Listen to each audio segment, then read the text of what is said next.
It's time.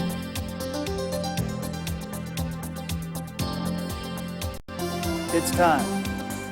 And now, it's time for Herman and Sharron. I love you. See, I have a real long love because they shoot me, and it takes a while to shoot me. So how are you folks that are watching today? Hello, everybody. I don't know what he's doing, but anyway. We start out with all of this great music inside the studio when it opens, and then it just dies. It just gets so quiet in here. And I'm the kind of guy that I've got to have... I know, you have to have noise, enthusiasm, people running around. When she gets in my car, if I'm listening to music, it's wide open. And she'll get in and she'll go, what in the, oh my goodness. There's no way you could hear a train coming or an ambulance. I don't know how you do it. I'm what is known as a Baptist-costal. I have a lot of pent-up energy inside of me. You have a lot of pent-up things. Anyway, that's right. We've got to get right to this testimony because it's he's really amazing. He's amazing. An amazing wife, too, he's got. Dr. Eddie Donnally and his beautiful wife, Sandi's with us today. He was a professional horse jockey, and he became, he's got a testimony. I don't want to read all his stuff because he's got to tell you about it, but what a testimony he has. He'll remember everything that he's ever done.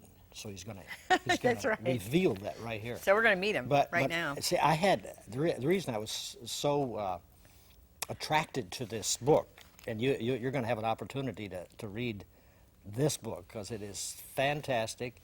He is a phenomenal writer. He wrote for a newspaper, got awards. Wow. He's just filled with all kinds of abilities that God's given him. And when he heard this sound, he...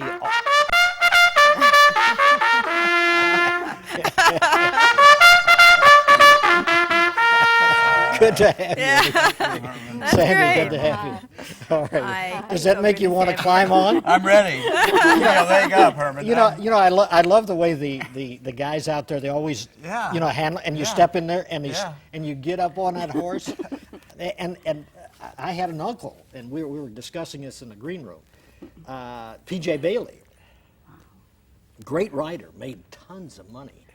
Blew tons of money too. Isn't it amazing that you make tons of money fast, and you have the tendency to think, I guess, that the spigot is never going to run dry. That's true. That's true. I was telling you, the first year I rode, I think I made more money than my father did in any 10 years of his life as being a railroad brakeman, and I did not handle it at all, as is typical. You bought cars, lived a high life. Oh, partied hard. Bought lots of threads. Had syphilis at age 18. Yes. My goodness. That can kill you. It can. Unless you take a lot of penicillin. I think I had 40 shots.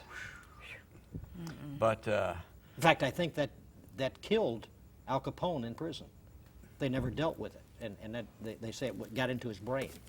So, it can be. See all the history I've got? Yeah. It's worthless. But see how many things God saved me from? That's right. That's right. Professional horse jockey, won the Eclipse Award for newspaper writing. Yes. Did you know you had that kind of gift? Well, I always liked to write. Even when I first started being a jockey, I went to school to study journalism, and by the time I'd retired from writing, I'd probably been published by just about every major newspaper east of the Mississippi, and I stepped in a role as a publicity director at Tampa Bay Downs here in Florida. And actually, what was interesting about that is the year before I was indicted for race fixing, and they wouldn't allow me on the track. And then the next year, George Steinbrenner, who co-owned the track at the time, hired me as their publicity director. Usually when I have like 6'6" guys, I have them stand up, and I stand next to him, and it makes me look like I just dropped into the floor.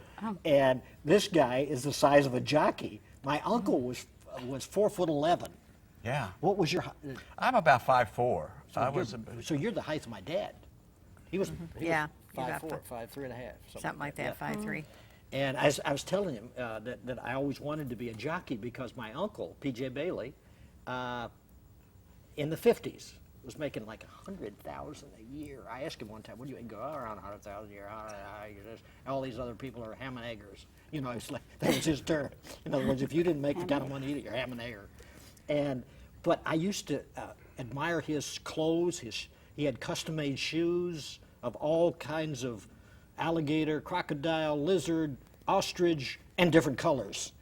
And of course, he drove gorgeous Cadillacs. He had a T-Birds and a home in Forest Hill, New York. I mean, he had what looked like a movie star life. Is that what you had?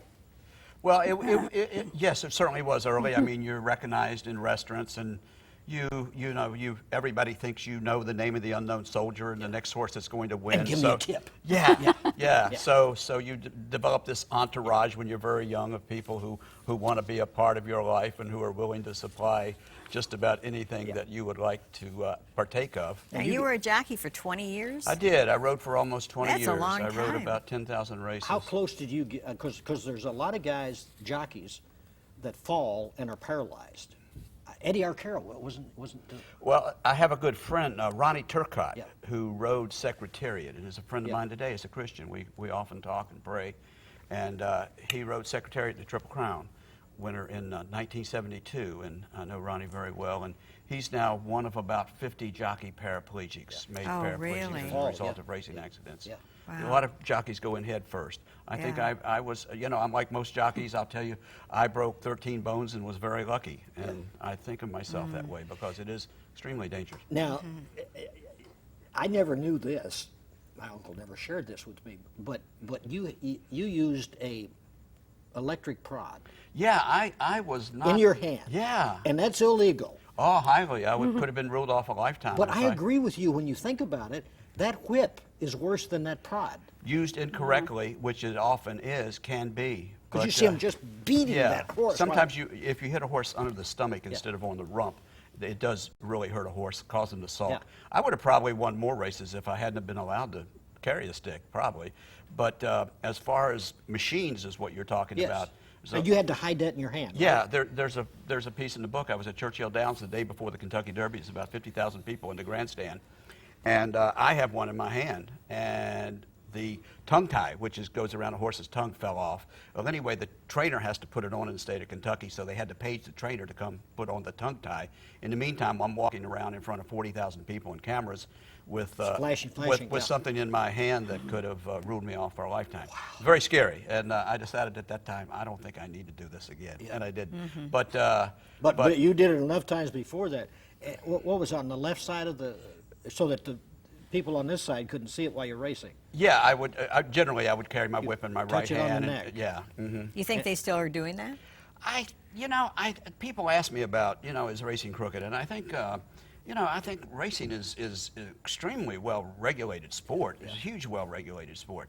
But I think anytime you have people and money, whatever the industry, whether it be banking or Wall Street or otherwise, I think you're going to have some amount of chicanery. Yeah. So, but I don't. you talk about in the book though when you use that. I mean, he was like a couple of links behind, and they were gaining on you, and you pressed that prod on his neck, and man, that sucker took off. There were a certain number of horses who learned to cheat, and it's not effective on any other horses.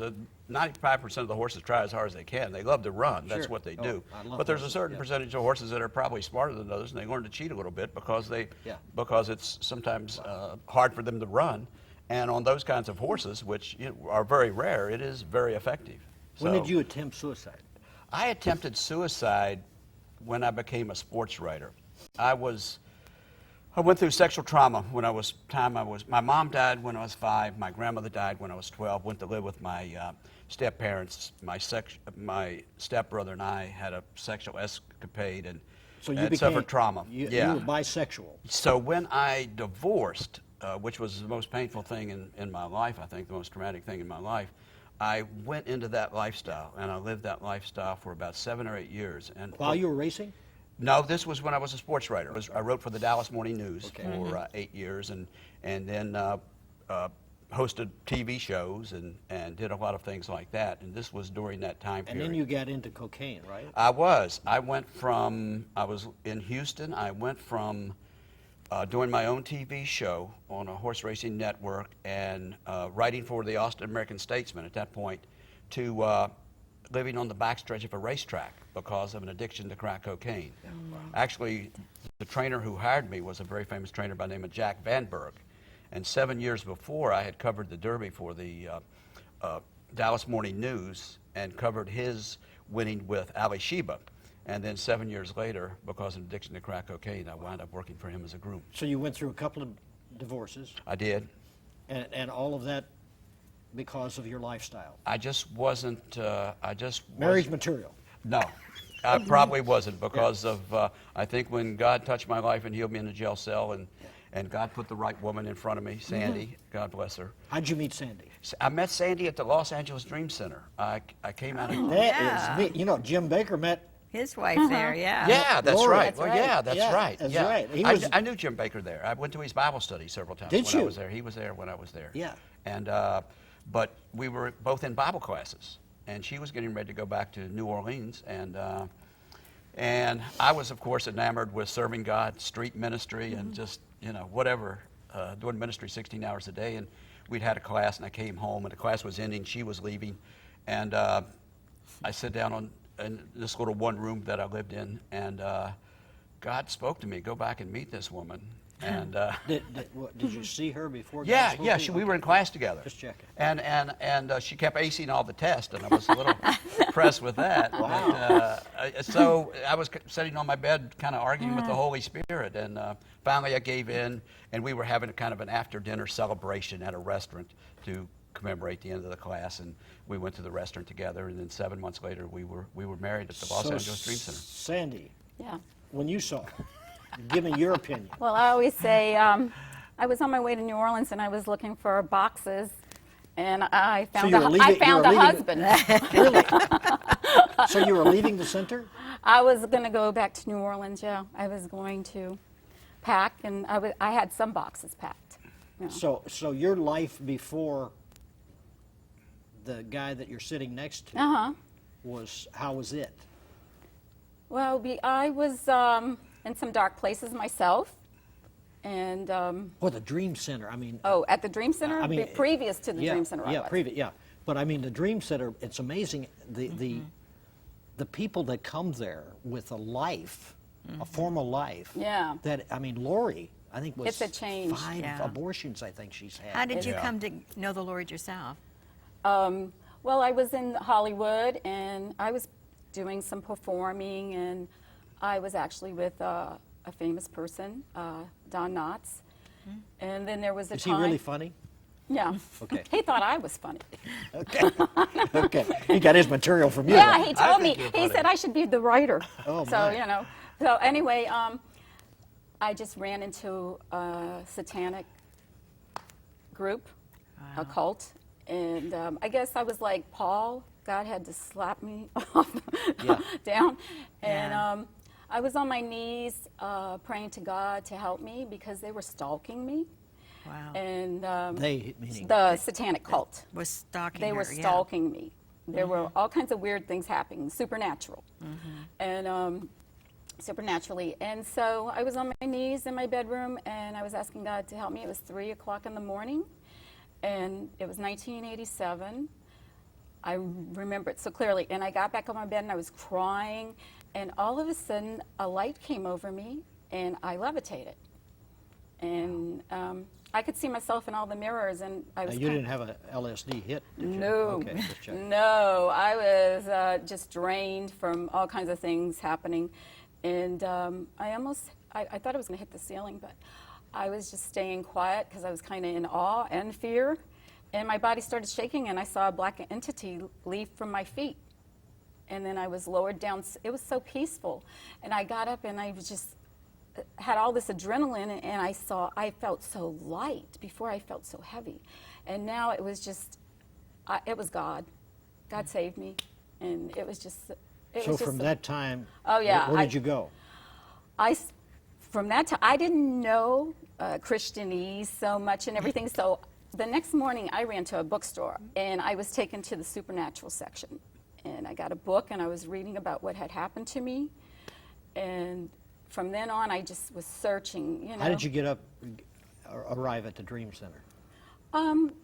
How I was talking about doing ministry with this lady, and she had spoken about the Dream Center. So I went over there, and I first was at Hope for the Homeless Youth with Pastor Clayton, and I was helping him. And then Eric, this gentleman there, told me about the Bible class at the Dream Center. Who was teaching? Who was that, Pastor Bud? Was that Pastor Bud? One of them, yeah. Yeah, Pastor Bud Melton. And so I said, well, I'm getting ready to go back to New Orleans. And they said, well, you can do this class correspondently, too. And I said, oh, really? So it was the last class before the hiatus for the summer. And that's how I got in that class. And that was the only class I had taken right there. And I was going to take the rest back home. So when did you meet Eddie? Right in that class. In the class. We met in the Bible class. So your eyes locked? Yeah. Wow. Well, Now you know, Herman, I wasn't exactly smitten. You know, I am now. Yeah. That's good. See, it's a long process. You know what I mean? Well, I was so focused. I mean, and I think this is a lesson for others too. I was so focused on God and doing His work that that was my all-consuming effort at that time. Yeah. And I think the lesson is when we have our eyes on God and on doing Jesus' work is the time that God puts the right person in our life. There's a big part of your life missing here that I haven't heard about, and that's going from the guy that was living like the devil to meeting the Lord. Now, what happened in between there? How did this happen? Well, a lot happened. I tried to commit suicide one night. This was shortly after my divorce, and I took 36 Xanax, lay down on the floor. The only reason I'm alive is because a friend of my former wife's happened to have a key to the house and happened to come that night to check on me. I would have been dead.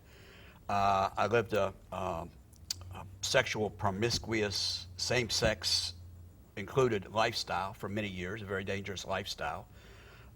Became addicted to crack cocaine. God healed me from an addiction to crack cocaine from one verse in the Bible. I had left Houston, where I was living, came to California to work as a groom. And before I could even get in the racetrack, I was staying in a little motel across the street. And the first night there were two people dealing. A groom is working horses. Yeah. I actually went from being a jockey and an Eclipse Award winner to being a groom. To now you're just walking them. Yeah, taking care of horses. So I wanted to get high. When I saw those drug dealers, I knew I could trade some things, and I was still coming off an addiction. Crack cocaine is a very severe addiction. The only time I was really truly addicted in my life. And I wanted to get set free, but I knew if I went back at that time, I don't think I would have ever gotten out of that. And I lay down on the floor, and I asked God to help me, and He led me to go back in my car. I had a Bible in my car, because I had been saved at some point. I thought I had. And got the Bible out, and I said, God, you got to show me a verse. And I opened the Bible, and it fell to Isaiah 43, and I looked up and down, and I found verse 19. It says, behold, I do you a new thing. Shall you not know it? It'll spring forth. I will make you a path in the wilderness and a river in the desert. Amen. And God spoke so deeply into my heart with that one verse that I've never seen another rock of crack cocaine. I was healed right then. Wow. But I didn't resume the kind of lifestyle. I was living on the racetrack, wanted to get out. Met a woman who was very kind to me, offered me a job. I had a lot of marketing kind of skills and worked for her company. Lived together, the wrong thing to do. And just couldn't maintain a relationship. Just was far away from the Lord again. And I wound up hitting her. I thought she was with another guy. I was manic depressive. I took lithium for 7 years, took Paxil for 2 years. I've been in 2 psych wards. Wow. And I was basically mentally ill. And I hit her. The worst thing I ever did in my life. She came to Christ through this, oddly enough, and of course that's in the book. But I wound up in Los Angeles County Jail, and where I needed to be. And thought it was the end of my life. I was 50-some years old, facing a felony charge of assault. And I was shackled to another young man. I wasn't young, but a young man on the way down to a pretrial hearing. And I'd been to chapel, and a chaplain had given me a Bible. And I just felt like I needed to hold this Bible in my hand. And I got up in the middle of this bus, and it was in my back pocket, and I was shackled and chained all the way. And I had to go back and get this, and people were making fun of me on the bus and laughing at me and making fun of me. And I just knew I wanted to get this Bible in my hand, and I did. I managed to get it out. And the young man I was with, don't even know his name, we prayed for a miracle. We just said, God, do a miracle for us. And we got in this jail cell one at a time, go to trial. A young man came out, 30-some years old, given 25 years for a third strike, for a misdemeanor. Sure. And he sat down and started crying. Another man who was in the church was a teaching elder in his church. The only reason he was there is because God wanted him there, but because he had been out fishing with his son. They checked his license. He had a 12-year-old warrant. He was going to walk as soon as he saw a judge. He started preaching. And then there was a big heavyset drug dealer who got up and started testifying about God and saying that a gun was put in his head a week before, and the gun misfired, and he knew God saved his life. And then I started testifying a little bit because I'd had a relationship with God and Christ with some respect. So your life was changed there. Well, one of the most We only marvelous have things half-hour happened. shows, you only- Okay, one of the most marvelous thing happened is that he started preaching out of James 1. Count it all joy when you fall into diverse temptations. And this whole jail cell filled up with a blue metallic haze. And I think it was the Shekinah glory. Somebody put smoke in there? I think it was God's Shekinah glory. And everybody, Herman, everybody in this jail cell was down on their knees praying or prostrate on the floor praying. And we all stood up and held hands and asked God to come in our lives or come back in our lives. And I think God actually changed So my what happened to DNA. your senses? It was like another world. It was like another dimension. It was so foreign to what I conceive now as reality. How did you get out? Hard to describe. Well, through another miracle. God got me out of jail. I was let go for the 16 days I served. Went immediately to the Dream Center. Been in ministry every day since. Boom, you saw Sandi. Oh yeah.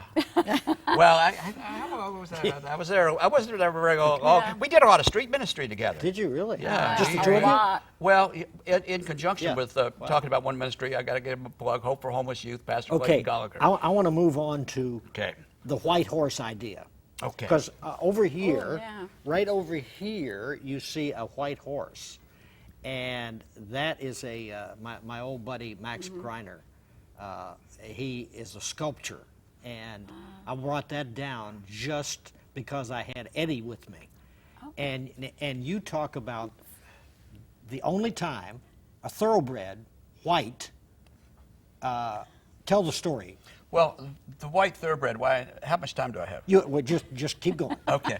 The white thoroughbred, and the reason why I named the book "Ride the White Horse," Yeah. a checkered jockey story of racing, rage, and redemption, is because of the white horse symbolism within the Christian world and within my world as a jockey. The farm I worked on when I first went to work, the first thoroughbred I sat on was the mother of the first white thoroughbred registered. Yeah. And I became development director for the Racetrack Chaplains Just of don't America. get too detailed. Okay, and I started the White Horse Award, Okay. which is He's given a to writer. a underserved racing worker. And at Churchill Downs, I think it was 2006, a man by the name of Warren Rosenthal, who started Long John Silver's, had all the white horses. Bought the farm where I worked on actually. Wow. And I convinced him to bring a white horse to the racetrack in conjunction Which had with never that. been done. No, Yeah. no. And they put a saddle towel on the horse, faithful and true, and Yes. led the Wow. horse from the backstretch Yeah. around to the winner's circle, Yeah. while the announcer announced to 40-some thousand people there, 50-some thousand people there, what the white horse means to Christians. Wow. Now, what did he say? Well, he talked about the white horse out of Revelation. He's coming right there. back He's on a- coming back. yeah. Jesus is coming back on a white horse. Yeah. And he Hey, is. Dave, can you show that? Because Dave took a good shot of that. I mean, just get that in your head that someday, folks, so there it is right there. Look at that. And that robe was, the reason you see it red, that was dripped in blood. Yeah. In Blood of Revelations, Christ. Revelations, 1911. see, it he knows, starts. he knows knows. the Well, reference. I've shared it a lot. I got up and it has a really White horse. connotation. So at in horse Churchill racing. Downs, stay on that. At Churchill Downs, the guy is talking about what Christians believe, and on the cover before the saddle goes on, the cloth over the horse is what? Faithful and true. On one On side. one side's faithful and true. Unbelievable. So they're hearing about what is coming in the future. The return of Jesus on the white horse. What are you thinking when you're hearing this? Well, I'm thinking it's a wonderful way to share faith. It's a wonderful way to share my faith in what I believe, because it's so germane to racing because of the appearance of the white horse and all the kinds of controversy and attention on the actual white thoroughbred. And I think that's prophetic too, Herman. Isn't that amazing? It is. And you have had, well, actually both of you. The reason I wanted you to tell your story and tell your story, I mean, you know, my good friend Jim Baker and Lori. Yeah. I mean, look at what happened to him. Sentenced to 45 years. Yeah. I mean, they don't even do that to murderers. No. For goodness sake. Because he overbuilt on a hotel, which was actually not true.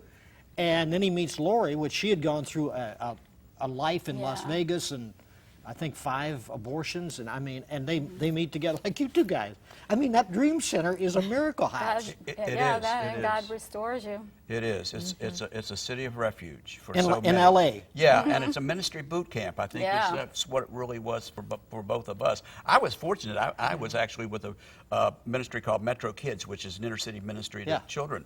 And you know, I probably should have been in a program. I just came out of jail, but God just for some reason put me in a fast track. I was actually ordained as a Foursquare pastor less than 5 years after I got out of a jail cell. Yeah, and now you're Dr. Eddie Donnally, so you, I mean, this guy can do anything. I want you to look in that camera, Eddie. Share Christ with somebody. Yes. Yeah, you know, that's the real reason I wrote this book. Is it's not about me. Look at him right in the eye. It's about what Jesus did in my life, and Jesus performed a whole series of miracles in my life. He brought me out of same-sex promiscuity, drug abuse, mental illness, suicide attempts. I could go on and on. But my message is that Jesus can bring you out of the same thing. He is no respecter of person. That's right. What God did for me, He did for you. And He wants to do it for you right now. Yes, He does. And all you have to do is just, if you're there and you've been through any of these things and you're hurting, and there's so many hurting people out there, just say, God, help me. God, come into my life. Forgive me. Give me a new life, Lord. Lord, I pray right now for everybody who is watching who might have a friend even who is going, or an acquaintance or a relative who is going through some of those things. And I ask that if they know the Lord, I ask that you put them in their heart at this very instant, Lord, because this book is really about them, Lord. I mean, I want to testify to the household of faith, but Lord, I want to go to the hurting people and the lost people who've gone through some of the same things. So Lord, be with them. Touch them right now. In the name of Jesus Christ of Nazareth, amen and amen. God bless you. Bye-bye.